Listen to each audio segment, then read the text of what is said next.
Next, let's consider the 99 Village amusement park that opened up in May 2009 in Jahra, Kuwait. There are 20 plus rides as well as a prayer room and plenty of places to buy merchandise. This is oftentimes a popular tourist destination for those coming from Saudi Arabia.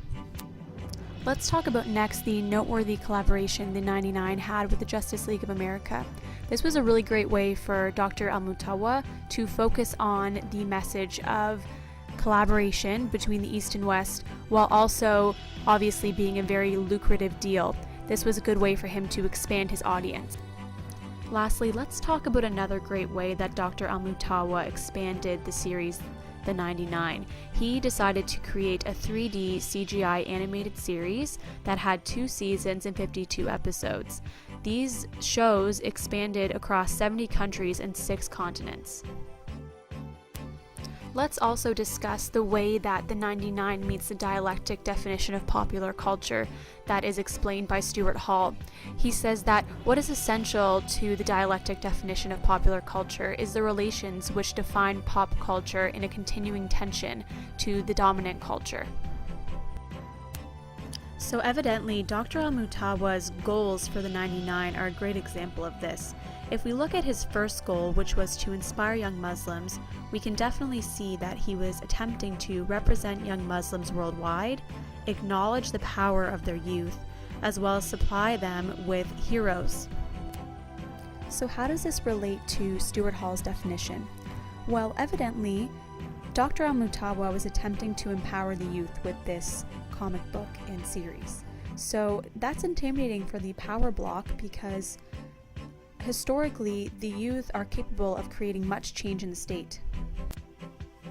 Dr. Al-Mutawa's second goal was to create an alternative, peaceful narrative of Islam.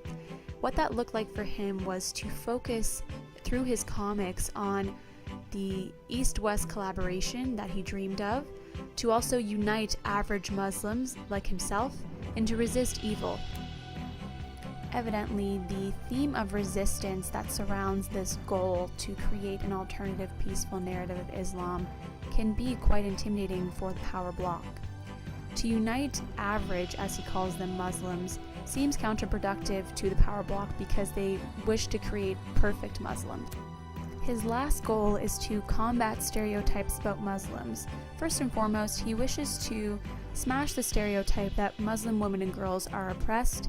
He also wishes to clarify that not all Arabs are Muslims, and vice versa, and he also wishes to elaborate on what the true values of Islam are.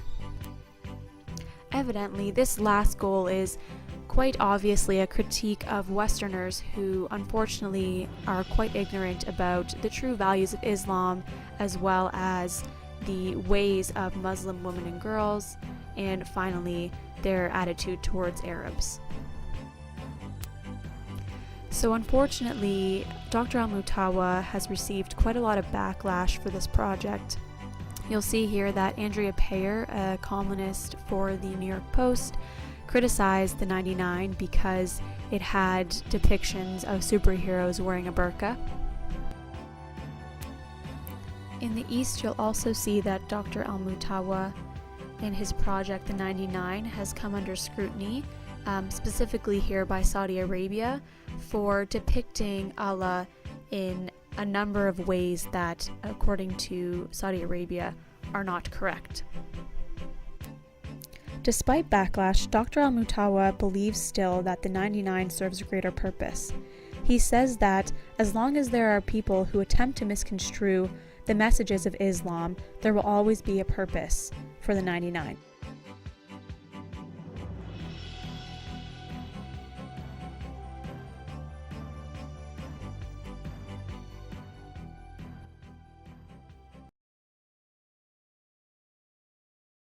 Created using Powtoon.